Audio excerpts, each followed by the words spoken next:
Hello students, कैसे हो आप। आज हम आपके स्टैंडर्ड 9th मैथ्स 1 का चैप्टर नंबर 1 जिसका नाम है सेट्स, आज हम इस चैप्टर को स्टार्ट करने वाले हैं। तो वीडियो स्टार्ट करने से पहले मैं आपको बता दूं कि आपके स्टैंडर्ड 9th में मैथमेटिक्स, साइंस और सोशल स्टडीज़ ये तीनों के तीनों सब्जेक्ट आपको मैं पढ़ाने वाला हूँ।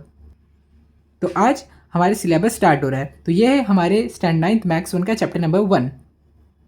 तो देखिए, आपके इस चैप्टर का नाम क्या है आपका, सेट्स। तो देखो, सेट के वैसे तो बहुत सारे मीनिंग होते हैं इंग्लिश में, लेकिन अगर आप इस चैप्टर में मैथमेटिक्स में इस सेट वर्ड का अगर आप एक सिंपल मीनिंग देखोगे तो आपको खाली यहाँ पे लिखना रहेगा ग्रुप, खाली एक ग्रुप। ग्रुप किसका? अब ये ग्रुप किसी भी चीज़ का हो सकता है, या तो कोई थिंग हो, कोई एनिमल, कोई पर्सन, या कोई भी वर्ड, लेटर, सारी चीज़ों के ग्रुप को हम कलेक्टिवली बोलते हैं सेट। अब ये सेट अलग अलग टाइप के होते हैं, इसके अलग अलग एलिमेंट होते हैं, इसके एलिमेंट अब कैसे पहचानते हैं, कैसे लिखते हैं, इसका फॉर्मूला क्या है, वो सारी चीज़ें हम इस चैप्टर में देखेंगे। देखो, अभी आपको क्या दिया है, लेट स्टडी में आपको क्या क्या दिया है कि सेट का सबसे पहले आपको इंट्रोड्यूस किया जाएगा कि सेट होता क्या है, फिर आपको बताया जाएगा कि कितने टाइप के सेट होते हैं, फिर आपको वेन डायग्राम एक बहुत ज़्यादा अच्छा तरीका है सेट को रिप्रेजेंट करने का, तो हम उसे पढ़ेंगे। फिर हम देखेंगे कि इक्वल सेट क्या होता है, सबसेट क्या होता है, ऐसे ऐसे हम ढेर सारे टाइप ऑफ सेट पढ़ेंगे। फिर हम देखेंगे कि यूनिवर्सल सेट क्या होता है, इंटरसेक्शन और यूनियन सेट, फिर number of element in a set. ये सारे टॉपिक हम पढ़ने वाले हैं इस चैप्टर में। तो चलिए भी हम इस चैप्टर को शुरू करते हैं। तो देखो, यहाँ पे आपको कुछ एग्जाम्पल्स दिए गए हैं। अगर आपने कलेक्टिव नाउन या फिर समूहवाचक संज्ञा जिसे हम हिंदी बोलते हैं, अगर आपने कलेक्टिव नाउन वाला टॉपिक अगर आपने पढ़ा होगा तो आपको ये सारे वर्ड आपको पहले से पता होंगे। तो देखो, फ्लावर है, यहाँ पे कितने सारे फ्लावर है, ढेर सारे फ्लावर ना, 1 2 3 4 5 ऐसे बहुत सारे फ्लावर्स का ग्रुप है। तो इन फ्लावर के ग्रुप का नाम क्या है? बुके।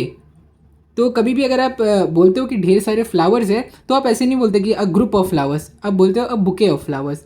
तो यहाँ पे भी देखो, ढेर सारी चाबी का यहाँ पे एक ग्रुप है, तो इसको भी आप ग्रुप नहीं बोलोगे, इसको बोलोगे आप बंच ऑफ कीज। ठीक है। तो और ये देखो, यहाँ पे ढेर सारे बर्ड है, तो आप बोलोगे फ्लॉक ऑफ बर्ड्स, फिर आप बोलोगे पाइल ऑफ नोटबुक्स, फिर आप बोलोगे कलेक्शन ऑफ नंबर्स। ऐसे अलग अलग चीज़ों के लिए अलग अलग वर्ड होता है उनके कलेक्टिव नाउन को रिप्रेजेंट करने के लिए। मतलब ये वर्ड रिप्रेजेंट क्या करता है, वर्ड क्या रिप्रेजेंट करता है कि इसके अंदर कीज़ है, लेकिन एक नहीं बहुत सारी कीज़ है, तो ये बंच उसको दिखा रहा है। इसमें एक चिड़िया नहीं है, बहुत सारी चिड़िया है, तो ये होता है फ्लॉक ऑफ बर्ड्स। तो मुझे उम्मीद है कि आपको ये कलेक्टिव नाउन वाला पार्ट आपको अच्छे से क्लियर हो गया होगा। यहाँ पे आपकी बुक में भी लिखा है कि हम स्पेशल वर्ड यूज करते हैं for each of the collection given above. तो देखो, यहाँ पे अगर बुके है तो बुके आप की के लिए यूज नहीं करोगे, है ना। और यहाँ पर बंच लिखा है तो आप बर्ड्स के लिए आप ये बंच वर्ड यूज नहीं करोगे। ये हर चीज के लिए अलग अलग वर्ड होता है यहाँ पे इंग्लिश में। तो यहाँ पर आपको कुछ एग्जाम्पल्स दिए हैं और आपको इन्हें समझना है।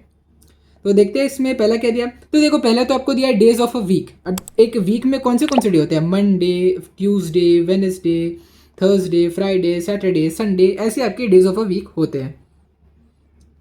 अभी देखिए, months in a year, month in a year भी आपको पता है। मंथ इन अ ईयर क्या होता है? जनवरी, फरवरी, मार्च, अप्रैल से लेकर दिसंबर तक। अब देखो, अगर आपसे पूछेगा कि brave children in a class, तो ये आप नहीं बता पाओगे।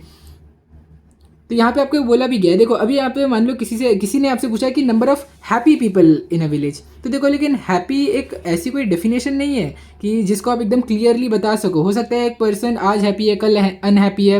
हो सकता है एक पर्सन थोड़ा सा हैप्पी है, थोड़ा सा सैड है। हो सकता है पर्सन दोनों है। तो ये आप कभी भी बता नहीं सकते कि कोई हैप्पी है या नहीं है। तो सेम उसी तरीके से आप ये नहीं बता सकते कि आपके क्लास में कितने चिल्ड्रन ब्रेव है और कितने चिल्ड्रन ब्रेव नहीं है। अब फर्स्ट 10 काउंटिंग नंबर्स तो आप आराम से बता लोगे, 1 2 3 4 5 6 7 8 9 10। प्लैनेट भी आपको पता है, हमारे सोलर सिस्टम में 8 प्लैनेट है, Mercury, Venus, Earth, Mars, Jupiter, Saturn, Uranus, Neptune, है ना। ये सारे प्लैनेट आपको पता है। स्ट्रॉन्ग फोर्ट ऑफ महाराष्ट्र, अब ये भी आप नहीं बता सकते हो कि महाराष्ट्र में कौन से फोर्ट स्ट्रॉन्ग है, कौन से फोर्ट स्ट्रॉन्ग नहीं है। आपका रायगढ़ फोर्ट है, फोर्ट जिंजी है, फिर कितने सारे फोर्ट है, लेकिन आप बता नहीं सकते कि कौन सा फोर्ट स्ट्रॉन्ग है, कौन सा फोर्ट आपका वीक है। आप किसी भी फोर्ट को ऐसा नहीं बोल सकते कि ये फोर्ट वीक है, क्योंकि हर एक फोर्ट अपनी लोकेशन के हिसाब से एक खास फोर्ट रहता है। तो इसीलिए आप किसी भी फोर्ट को ऐसे डेफिनेशन में डाल ही नहीं सकते कि सारे के सारे मतलब कोई भी फोर्ट वीक है। तो इसके लिए इसका भी कोई सेट एग्जिस्ट नहीं करता है। तो आपसे पूछा था कि कौन से सेट है, कौन से नहीं। ये है, ये है, ये है, ये है, बस ये दोनों आपके सेट नहीं है। अब देखो, यहाँ पे आपके पास 2 तरीके हैं जिससे आप सेट को रिप्रेजेंट कर सकते हो। एक है आपका लिस्टिंग मेथड और एक है आपका रूस्टर मेथड। देखो, लिस्टिंग मेथड या रूस्टर मेथड में क्या होता है कि आपको सारे के सारे सेट जो भी आपके कोई भी एलिमेंट जो कि एक सेट में होते हैं वो सारे आपको लिखने पड़ते हैं। तो अभी मान लो यहाँ पे आपको एक एग्जांपल दिया, वर्ड रिमेंबर। तो एक बात ध्यान रखो कि ये जो लिस्टिंग मेथड है इसके अंदर एक लेटर बार बार नहीं आ सकता।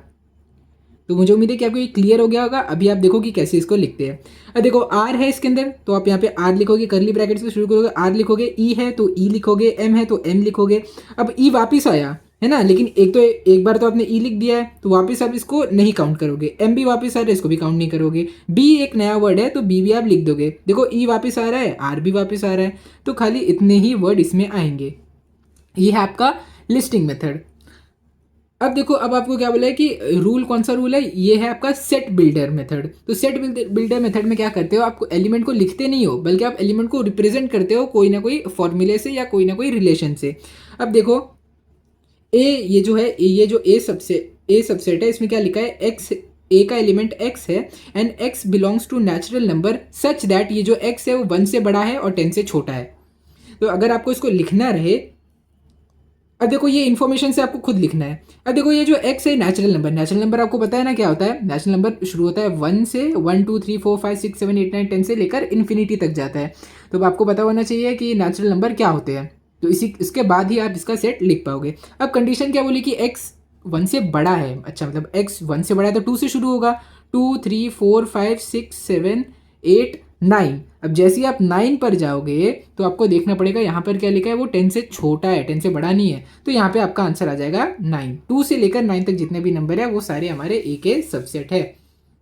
तो जो उम्मीद है आपको ये क्लियर हो गया होगा। अभी हम आपके थोड़ा प्रैक्टिस सेट देखते हैं तो इससे आपको और क्लियर हो जाएगा। देखिए यहाँ पर है आपका प्रैक्टिस सेट 1.1 का क्वेश्चन नंबर 1। तो अभी हम देखते हैं इसमें आपको पूछा गया है। इसमें सबसे पहले आपको क्या पूछा गया है, set of even natural number. तो हम लिखेंगे यहाँ पे आपका सोल्यूशन।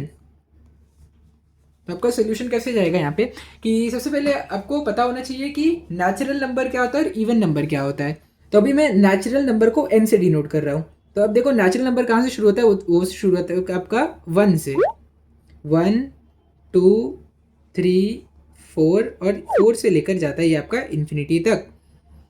तो अब देखो, अब आपको पता होना चाहिए कि इवन नंबर्स क्या होता है। इवन नंबर से आपको पता ही है ना कि इवन नंबर क्या होता है। इवन नंबर आपका होता है,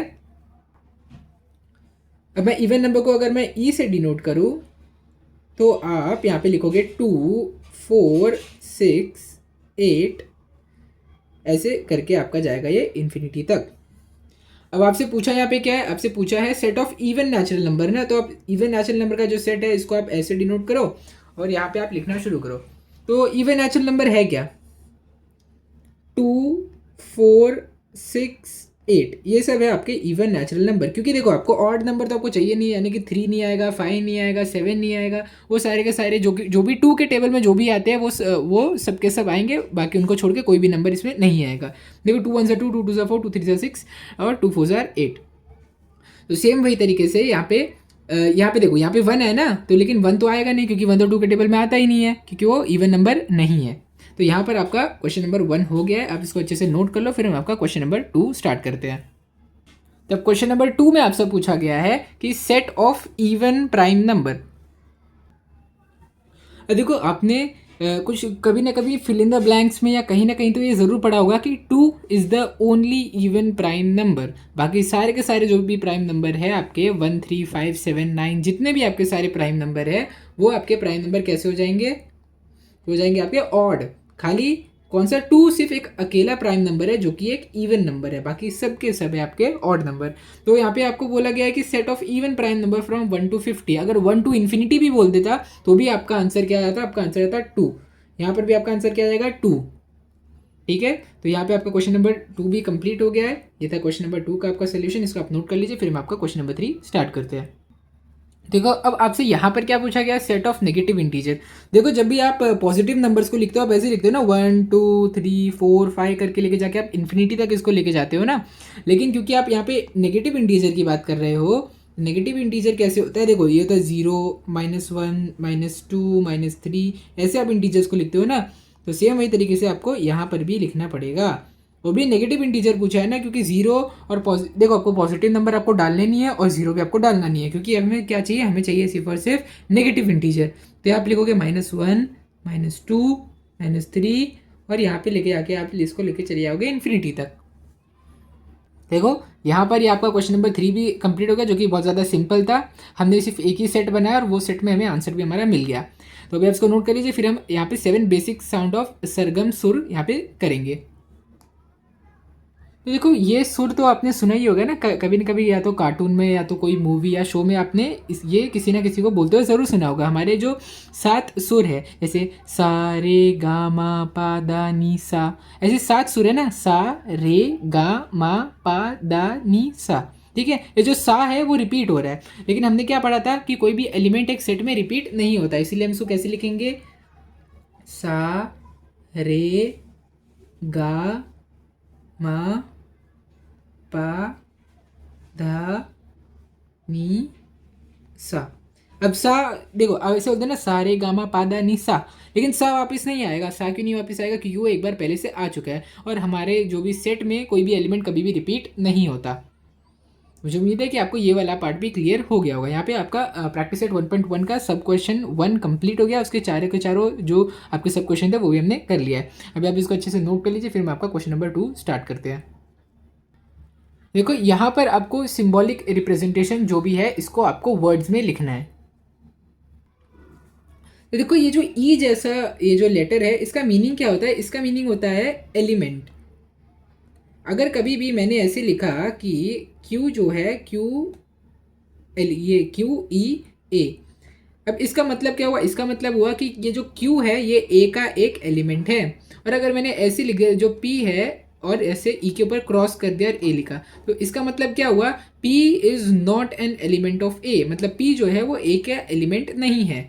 अभी मान लो ये जो एलिमेंट वर्ड मैंने लिखा है, इसी को अगर मैं एग्जाम्पल पे ले लूँ, अगर यही मैं एग्जाम्पल में ले लूँ, तो ये देखो मैं यहाँ पर क्या लिख सकता हूँ कि देखो इसमें ई आ रहा है ना, तो आप ये सॉरी ई को मतलब एम को ले लो। ठीक है, एम तो आ रहा है ना यहाँ पे, M is a subset of, इसका ना हम ये बदल लेते हैं, इसको कैपिटल ई कर दे, कैपिटल ई नहीं, इसको हम ए ही कर देते। ठीक है, अब मान लो ए जो है, ए एक सेट है जिसके अंदर मतलब जो एलिमेंट के अंदर जितने भी लेटर आ रहे हैं वो सारे के सारे लेटर्स को इंक्लूड करता है। तो ऑब्वियसली बात है, जब हम एलिमेंट को फॉर्म में लिखेंगे तो हमें ई को नहीं चाहिए, ई हमें रिपीट नहीं चाहिए, तो यहाँ पे जो 2 ई है हम इनको हटा देंगे, E L M N T.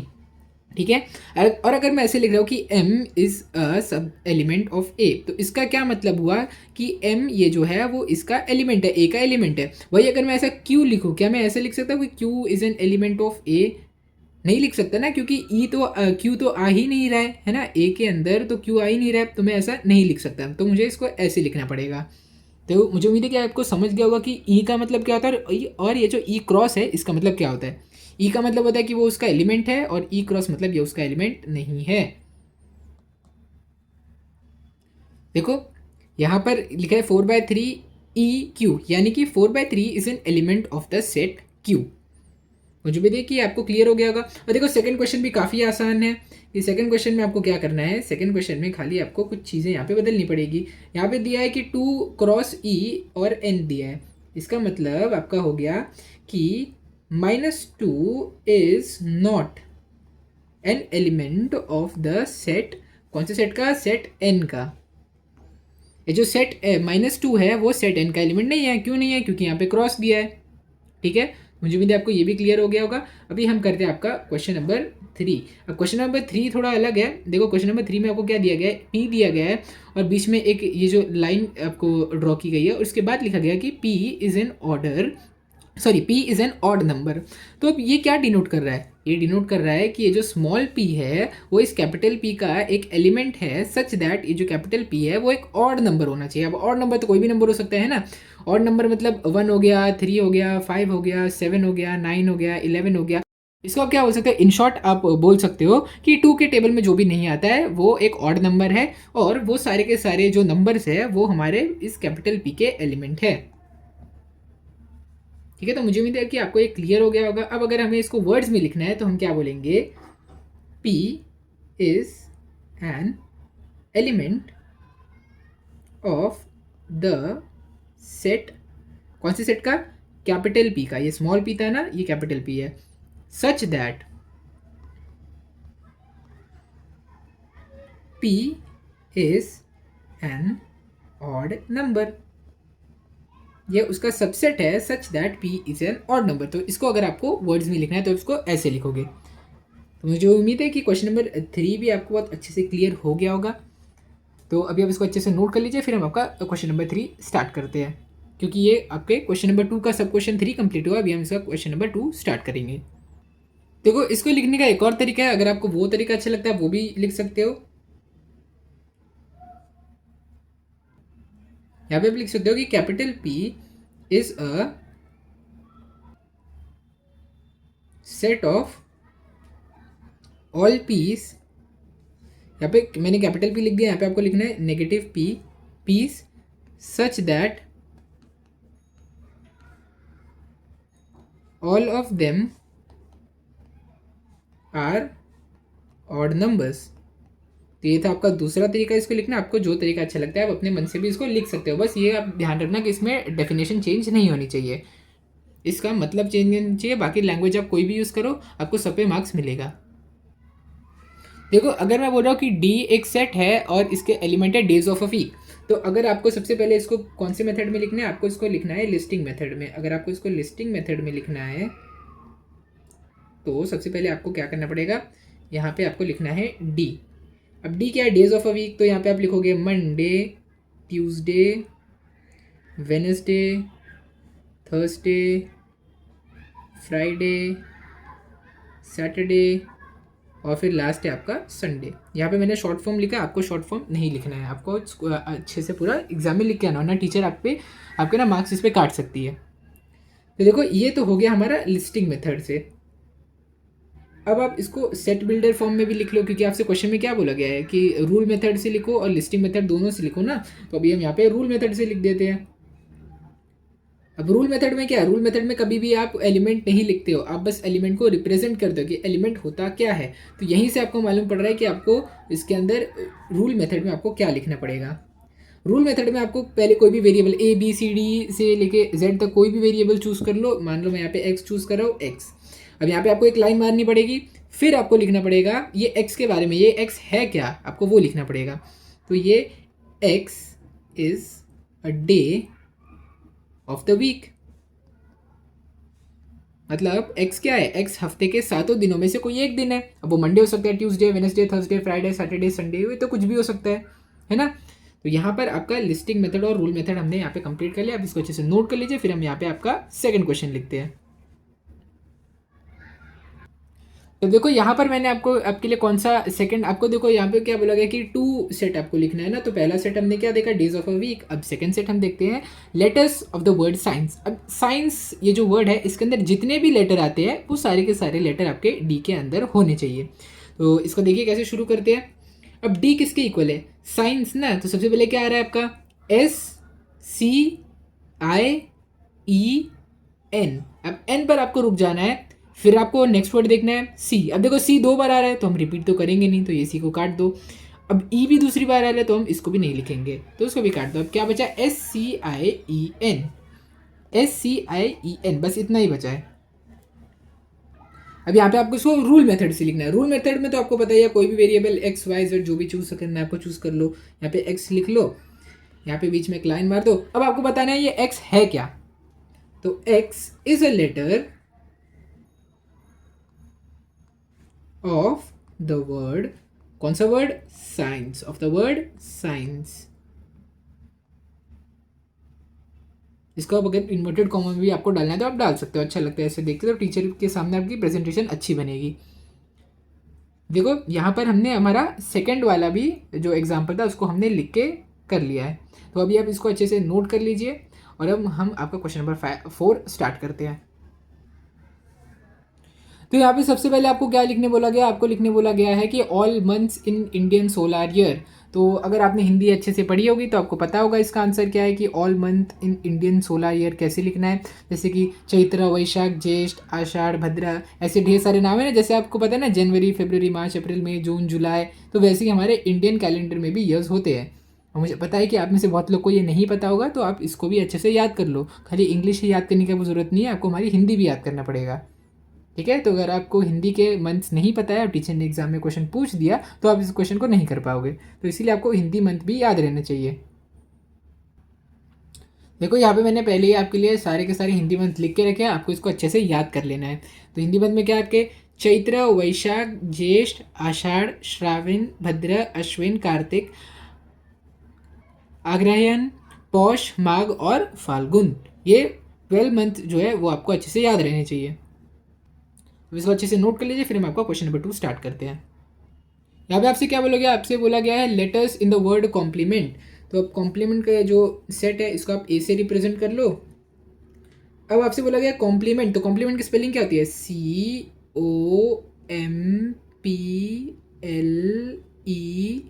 Complement. M, देखो एम रिपीट हो रहा है, एम को नहीं चाहिए, ई रिपीट हो रहा है, ई नहीं चाहिए, एन नहीं रिपीट हो रहा है, टी रिपीट नहीं हो रहा है, तो आप यहाँ पे एन और टी लिख दोगे। अब बोलना मत ये कॉम्प्लेंट क्या होता है, कॉम्प्लेंट कोई भी वर्ड नहीं होता, वर्ड होता है कॉम्प्लीमेंट, लेकिन क्योंकि अभी हम सेट लिख रहे हैं तो हम कोई भी लेटर को रिपीट नहीं करेंगे। देखो यहाँ पर आपका क्वेश्चन नंबर 2 भी कंप्लीट हो गया, काफ़ी सिंपल क्वेश्चन था, आप इसको अच्छे से नोट कर लीजिए, फिर हम आपका क्वेश्चन नंबर 3 करते हैं।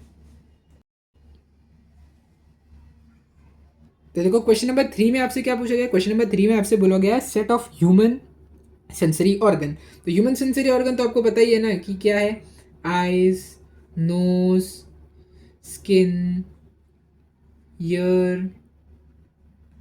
टंग, है ना। ये 5 सेंसरी ऑर्गन होते हैं हमारे पास, हर ह्यूमन के पास ऐसे 5 सेंसरी ऑर्गन होते हैं, जिसका क्या है नाम, आइज, नोज, ईयर, स्किन, टंग। तो आप इसको अच्छे से नोट कर लीजिए, फिर हम आपका क्वेश्चन नंबर 4 करते हैं। क्वेश्चन नंबर 4 में आपसे क्या बोला गया है, set of prime numbers from 1 to 20। अब आपको यहाँ पे प्राइम नंबर्स लिखना है। तो प्राइम नंबर तो मुझे उम्मीद है कि आपको पता ही होगा कि प्राइम नंबर क्या होता है। प्राइम नंबर वो सारे नंबर्स होते हैं जिनके जो फैक्टर्स होते हैं वो सिर्फ और सिर्फ 1 होता है, और वो खुद मतलब वो नंबर अगर मैं आपको इन शॉर्ट बताऊँ तो ये सब डेफिनेशन आपको रटने की ज़रूरत नहीं है कि उसके फैक्टर होते हैं फैक्टर नहीं होते। बस आपको एक चीज़ ध्यान रखनी है कि ये जो नंबर्स है वो किसी और नंबर के टेबल में नहीं आएंगे, ये किसके टेबल में आएंगे, सिर्फ और सिर्फ 1 के टेबल में आएंगे और खुद के टेबल में आएंगे, बस, और कोई भी नंबर के टेबल में ये नहीं जाएंगे। अब देखो फॉर एग्जांपल अगर मैं आपको 3 बोलूँ तो 3 खाली अपने टेबल में आता है, यानी कि 3 1 जार 3, और किसके टेबल में, 1 के टेबल में आता है। 1 के टेबल में अगर मैं आपको एग्जाम्पल पूछूँ तो 1 3 जार 3। अब आपको अब इसके बाद 1 और 3 के बाद आप दुनिया का कोई भी टेबल ले लो, कोई भी आप दुनिया का नंबर ले लो, उसके टेबल में 3 कभी भी नहीं आएगा। इसका क्या मतलब है कि 3 है हमारा प्राइम नंबर। तो ऐसे ही प्राइम नंबर्स की लिस्ट होती है जो आपको रटने की भी ज़रूरत नहीं है, अगर आपको दिमाग आपका सही से काम करता है तो आप इसको खुद ही निकाल सकते हो। तो देखो मैंने भी 1 से लेकर 20 तक जितने प्राइम नंबर्स होते हैं रटे नहीं है, मुझे क्या पता है 1 है, 3 है, 5 है, 7 है। देखो 9 अगर आप लिखोगे तो 9 लिखने से पहले आपको सोचना पड़ेगा कि 9 अपने 1 के टेबल में भी जाता है, 9 के टेबल में भी जाता है, लेकिन वो 3 के टेबल में भी जाता है। 3 3 जार 9, तो 9 आपका एक ऑड नंबर है, लेकिन वो प्राइम नंबर नहीं है। अब 10 देखो, फिर 11 भी सिर्फ 2 नंबर के टेबल में आता है। 12 13, अब 13 आएगा, अब यहाँ पे आपका आंसर 13, फिर आएगा आपका 17, फिर आ जाएगा आपका 19। देखो यहाँ पर आपका क्वेश्चन नंबर 4 कंप्लीट हो गया, क्योंकि प्राइम नंबर 1 से लेकर 20 तक बोला था। अगर 20 से ऊपर अगर बोल रहे थे तो हम वो भी लिखते, लेकिन नहीं पूछा गया तो आप इसको नहीं लिखोगे। 1 3 5 7 11 17 और 19, ये है आपका आंसर। देखो यहाँ पर मैंने आपके लिए 2 की जगह मैंने आपके लिए 1 लिख दिया। देखो 1 मैं आपको बताना भूल गया कि 1 एक ऐसा नंबर है जो इवन भी नहीं है प्राइम भी नहीं है। देखो प्राइम नंबर की डेफिनेशन क्या होती है कि वो सिर्फ और सिर्फ 1 के टेबल में जाएगा और खुद के टेबल में जाएगा। तो मुझे उम्मीद है कि आपको बहुत अच्छे से क्लियर हो गया होगा कि एक 1 जो है वो एक प्राइम नंबर नहीं है। तो देखो अगर आपसे कोई फिल इन द ब्लैंक्स पे एक ऐसा क्वेश्चन भी पूछे कि देखो अगर आपको प्राइम नंबर पता है तो आपको ये भी पता होगा कि कंपोजिट नंबर क्या होते हैं। कंपोजिट नंबर वो होते हैं जो 1 के टेबल में भी जाते हैं, खुद के टेबल में भी जाते हैं और बाकी नंबर के भी टेबल में जाते हैं। तो प्राइम नंबर और कंपोजिट नंबर ये दोनों एक दूसरे के अपोजिट है। अब जितने भी आपके नेचुरल नंबर है वो या तो आपके प्राइम नंबर है या तो कंपोजिट नंबर है, बस एक नंबर को छोड़कर जो कि नाइदर प्राइम नॉर कंपोजिट है, और वो कौन सा नंबर है, वो है आपका 1। तो जो मैंने आपका वहाँ पे 1 लिखा था वो आपको कैंसिल कर देना है। 1 आपका प्राइम नंबर नहीं है और कंपोजिट नंबर भी नहीं है। 1 की जगह आप दोगे यहाँ पे 2 2 3 5 7 11 13 17 और 19। तो अब इसको अच्छे से नोट कर लीजिए, फिर मैं आपका क्वेश्चन नंबर 5 स्टार्ट करता हूँ। क्वेश्चन नंबर 5 में आपसे पूछा गया कि names of continents of the world. अब वर्ल्ड में आपको पता है कितने कॉन्टिनेंट होते हैं, 7 कॉन्टिनेंट होते हैं। अब वो 7 कॉन्टिनेंट में से हमारी इंडिया कंट्री कौन से कॉन्टिनेंट में एग्जिस्ट करती है वो भी आपको पता होना चाहिए, आपकी ज्योग्राफी भी अच्छी होनी चाहिए, है ना। तो उसका आंसर हो जाएगा एशिया। अगर मैं आपसे पूछूं कि रशिया कौन से कॉन्टिनेंट में, तो आपको पता होना चाहिए कि यूरोप में है। देखो ऐसे वो कि मैथमेटिक्स का पार्ट नहीं है, लेकिन ये आपको पता होना चाहिए क्योंकि आपको हिस्ट्री ज्योग्राफी तो पढ़ना ही है ना। तो देखिए मुझे उम्मीद है कि आपको सातों कॉन्टिनेंट का आपको नाम पता होगा। Asia, Africa, Antarctica, Australia, north America, south America और यूरोप। ठीक है, तो आप इसको अच्छे से नोट कर लीजिए, फिर हम आपका क्वेश्चन नंबर 5 स्टार्ट करते हैं। तो अब देखो, अब यहाँ पर आपको रूल मेथड से ये पाँचों के पाँचों क्वेश्चन करने हैं। तो अभी तक हमने जितने भी क्वेश्चन किए, क्वेश्चन नंबर 1 2 3 4, ये तो एकदम लो लेवल के क्वेश्चन है, ये कोई बच्चा भी कर लेगा। अगर उसको मैं खाली बता दूँ ना कि सेट क्या होता है, एक सेकंड स्टैंडर्ड के बच्चे को बता दूँ तो वो भी ये सब कर लेगा। लेकिन अभी जो क्वेश्चन नंबर 5 में आपके 1 और 2 क्वेश्चन है, ये थोड़े ट्रिकी क्वेश्चन है, इसके लिए आपको थोड़ा दिमाग लगाना पड़ेगा। अगर आप बिना सोल्यूशन देखे अगर आपने इसका पैटर्न क्रैक कर लिया, मतलब आपके पास बहुत ज़्यादा दिमाग है। आपको तो मैथ्स में 90+ एक्सपेक्ट करना चाहिए अगर आपने बिना सोल्यूशन देके इस पैटर्न को क्रैक कर लिया कि ये पैटर्न क्या बता रहा है, 1 4 9 16 25, ये पैटर्न क्या बता रहा है, ये क्रैक करना थोड़ा मुश्किल होता है। तो अभी हम चलिए हम इसको स्टेप बाय स्टेप सॉल्व करते हैं। अगर आपको ये नहीं आया तो भी कोई प्रॉब्लम नहीं है, अभी हम इसको सॉल्व करेंगे, फिर आपको अपने आप समझ में आ जाएगा। तो चलिए मैं आपको एक्सप्लेन कर दूँ कैसे होगा। अब क्वेश्चन नंबर 5 में आप यहाँ पे लिखोगे 1।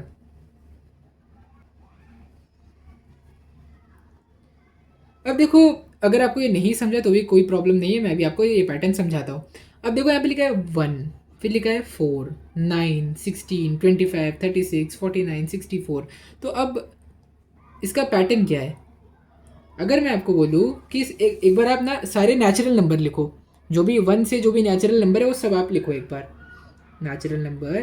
तो यहाँ पे आपका क्या आ जाएगा, 1 2 3 4 5 6 7 8 9 10, खाली 10 तक लिखो, ठीक है।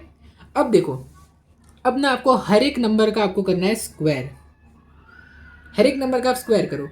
तो जब आप हर एक नंबर का स्क्वायर करोगे तो आपको क्या मिलेगा, 1 का स्क्वायर, 2 का स्क्वायर, 3 का स्क्वायर, 4 का, ऐसे ही करते करते मैं आपके लिए सारे नंबर्स के स्क्वायर लिख देता हूँ, 7 8 9 और 10। ठीक है, तो ये जो ए है, ये जो सेट है, इसके सबसेट में 1 से लेकर 10 तक जो नेचुरल नंबर्स है उनका स्क्वायर है। तो अब आपको इसका स्क्वायर्ड फॉर्म लिखना पड़ेगा, ठीक है। 1 का स्क्वायर क्या होता है 1, 2 का स्क्वायर क्या होता है 4, 3 का 9, 4 का 16 और ये 5 का 25, इसका 36 हो जाएगा, 7 का स्क्वायर 49 हो जाएगा, 8 का स्क्वायर 64 हो जाएगा, 9 का स्क्वायर 81 हो जाएगा, और आपका 100 का स्क्वायर, सॉरी 10 का स्क्वायर हो जाएगा आपका, क्या हो जाएगा, ये हो जाएगा आपका 100। तो यहाँ पे आपका क्लियर हो गया। अब देखो इसका पैटर्न, 1 4 9 16 25 36 49 64 81 100, ये देखो एग्जैक्टली हमने जो नंबर लिखा इसके पैटर्न से मैच हो रहा है।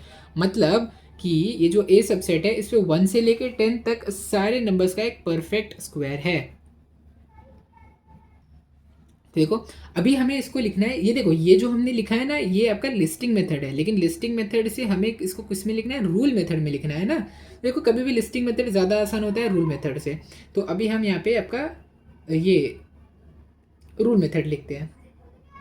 रूल मेथड में क्या आएगा आपका, अब ये जो सारे नंबर्स है ना इसको आप n अज्यूम कर लो, n, ठीक है।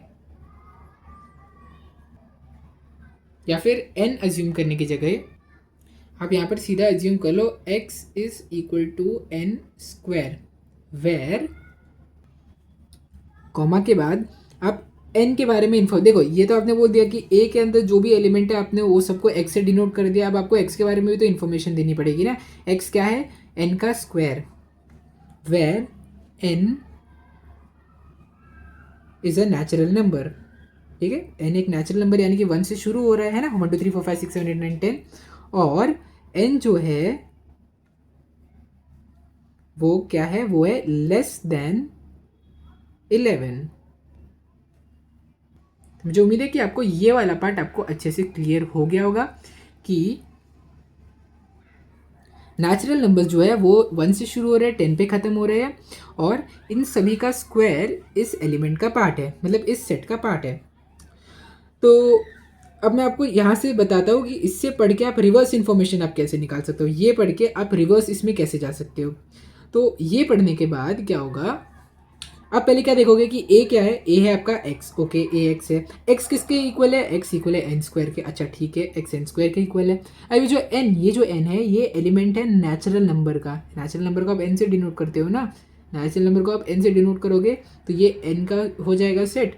और ये जो नेचुरल नंबर में 11 से छोटा है, यानी कि 1 से शुरू होगा और 10 पे खत्म हो जाएगा, 11 से छोटा मतलब 10, यानी कि 1 से शुरू होगा 10 पे खत्म हो जाएगा। 1 का स्क्वायर 2, ये देखो ये एन है ना, तो एन का स्क्वायर देखो 1 स्क्वायर 2 स्क्वायर 3 स्क्वायर 4 स्क्वायर, ये सब के सब एन को रिप्रेजेंट कर रहे हैं। ठीक है, मुझे उम्मीद है कि आपका एक क्वेश्चन नंबर ए, आपका 1 का ये जो क्वेश्चन नंबर ए है ये आपका कंप्लीट हो गया होगा। अभी सोचिए इसे नोट कर लो, फिर हम आपका क्वेश्चन नंबर बी स्टार्ट करते हैं। तो अब बी में जितने भी चीज़ें लिखी गई है आप इसको वापस लिख लो, 6 लिख लो, 12 लिख लो, 18 24 30 36 42 और 48। अब आप इसका पैटर्न आपको क्रैक करना पड़ेगा। मुझे उम्मीद है कि हो सकता है आप ये वाला पैटर्न नहीं क्रैक कर पाए होगे, लेकिन ये पैटर्न तो आप पक्का क्रैक कर लोगे। ये वाला जो है, आप जब देखोगे इन नंबर्स को तो आपको एक पैटर्न दिखेगा। इसमें पैटर्न क्या है कि ये सारे के सारे नंबर 6 के टेबल में आ रहे हैं, 6 1 6, 6 2 12, 6 3 18, 6 2 24, ऐसे ही करके आपको 8 तक दिया है, यानी कि 6 8 48। तो अगर आपको इसको लिखना है तो आप इसको ऐसे लिख सकते हो, is equal to 6 into 1 of a 6 into 2 6 into 3 6 into 4, ऐसे ही कर करके लास्ट में आप कहाँ पहुँचोगे, आप पहुँचोगे 6 into 8 पर। ठीक है, तो अब मैं क्या बोल रहा हूँ कि ना आप ये जो 1 2 3 है ना, ये देखो 1 2 3 4 से लेकर 8, ये जो सारे नंबर्स है ना, आप इस नंबर को एक्स अज्यूम कर लो, एक्स। ठीक है, सॉरी जाने दो, इन नंबर्स को आप n अज्यूम कर लो, और ये जो सारे नंबर्स है ना इनको आप x अज्यूम कर लो। ठीक है, ये x, ये मतलब सबको x अज्यूम कर लो, और ये जो यहाँ पे मल्टीपल यानी कि 1 2 3 4 5 6 7 8 9, इनको आप n अज्यूम करो, n n n, तब ये आपका अच्छे से क्लियर बैठेगा। तो अब देखो b is equal to x। ठीक है, वेर x किसके इक्वल होना चाहिए, आपको खुद बताना चाहिए कि x किसके इक्वल होगा। x इक्वल हो जाएगा 6n के, where n is a natural number, n एक नेचुरल नंबर है, और ये जो n है और आपको ये भी तो लिखना पड़ेगा ना कि n क्या है। अब ऐसा थोड़ी है कि देखो नेचुरल नंबर तो 1 से शुरू होकर इन्फिनिटी तक खत्म हो रहा है ना, लेकिन n थोड़ी इन्फिनिटी तक जा रहा है, तो n जो है वो ना हमारा 9 से छोटा है। ठीक है, तो ये बता रहा है कि 1 2 3 4 5 6 7 8 तक जा रहा है। हाँ, 6 9 सर 54, 54 तो है ही नहीं इसमें, इसीलिए आपको बोलना पड़ेगा वो 9 से छोटा है।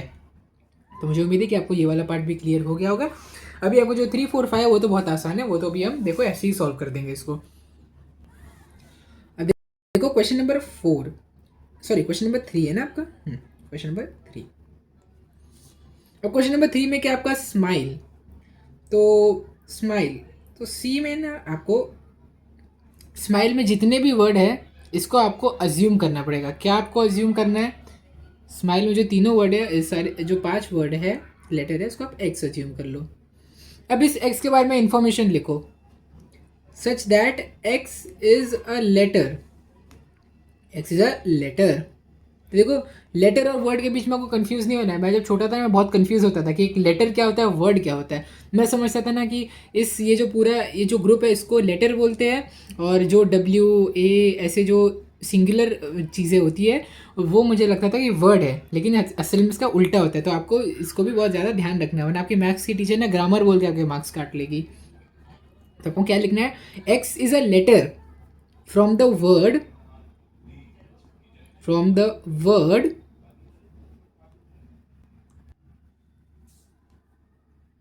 स्माइल। ठीक है, तो यहाँ पे अगर क्वेश्चन नंबर 3 भी कंप्लीट हो गया।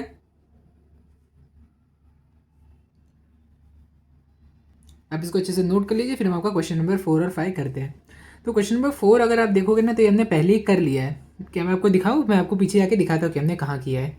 तो देखो हमने पीछे जहाँ पे इसको पहले ही कर लिया था, जब हमसे नहीं बोला गया था कि अपने मन के कोई भी 2 सेट लिखो और इसको लिस्टिंग मेथड में और रूल मेथड में लिखो। तो हमने वही किया था ना, लिस्टिंग मेथड और रूल मेथड दोनों में हमने ये डेज ऑफ अ वीक को पहले ही लिखा था। तो मैंने उतना पार्ट क्रॉप करके निकाल लिया जितना आपका ज़रूरी पार्ट है। डी क्या है आपका, डेज ऑफ अ वीक। तो जो सारे डेज ऑफ अ वीक है उसका आप एक्स अज्यूम कर लो, and X is a day of a week, है ना। यानी कि एक्स जो है वो 7 दिनों में से कोई एक दिन है, मतलब 7 दिन जो है आपके हफ्ते के, उसमें से कोई एक दिन है। तो ये काफ़ी आसान क्वेश्चन था, इसको भी आप नोट कर लीजिए। फिर हम आपका क्वेश्चन नंबर 5 स्टार्ट करते हैं। तो ये देखो क्वेश्चन नंबर लास्ट, और ये भी काफ़ी आपका आसान क्वेश्चन है। x is equal to E A E T. तो x के अंदर ये 3 लेटर आ रहे हैं। अब आपको तीनों लेटर्स को x स्मॉल x अज्यूम कर देगा, ये तो आपका कैपिटल x है ना, और फिर इस लेटर को आप स्मॉल x अज्यूम कर लो, और फिर आप इस x के बारे में इन्फॉर्मेशन लिखो। पहली बात तो आपने लिख दी ये x है। अब ये x है क्या, x is a letter. Letter किस चीज़ का लेटर, फ्रॉम द वर्ड 8, है ना। 8 ये जो वर्ड है इसके अंदर का कोई भी एक लेटर है हमारा x। अब देखो ऐसा तो है नहीं कि ये जो ए ई टी है इससे सिर्फ यही वर्ड बन रहा है, ए ई टी से टी भी बन रहा है और ईट भी बन रहा है। तो ये तीनों में से आपका जो भी मन है अब वो तीनों में से कुछ भी लिख सकते हो, ठीक है। तो ये इसी क्वेश्चन के साथ साथ हमारा क्वेश्चन नंबर 5 भी कंप्लीट हो गया, और आपके प्रैक्टिस सेट 1.1 भी पूरा यहाँ पे हमारा कंप्लीट हो गया है। ये काफ़ी ज़्यादा आसान प्रैक्टिस सेट था, इसमें सिर्फ और सिर्फ आपके बेसिक्स थे। प्रैक्टिस सेट 1.2 भी आसान रहेगा, लेकिन बस मेन आपके थोड़ा बहुत अगर आपको ट्रिकी कुछ लग सकता है तो आपको वेन डायग्राम में लगेगा, लेकिन हम इसको बहुत अच्छे से प्रैक्टिस करेंगे जिससे आपका इसमें कोई भी डाउट नहीं रहेगा। तो मुझे उम्मीद है कि ये प्रैक्टिस सेट 1.1 जो कि आपका बेसिक था आपके स्टैंडर्ड 9 मैथ्स 1 का, वो आपका बहुत ज़्यादा अच्छे से क्लियर हो गया होगा। और अगर आपको ये वीडियो अच्छा लगा होगा तो इस वीडियो को लाइक करो, शेयर करो और चैनल को सब्सक्राइब करो। Thank you.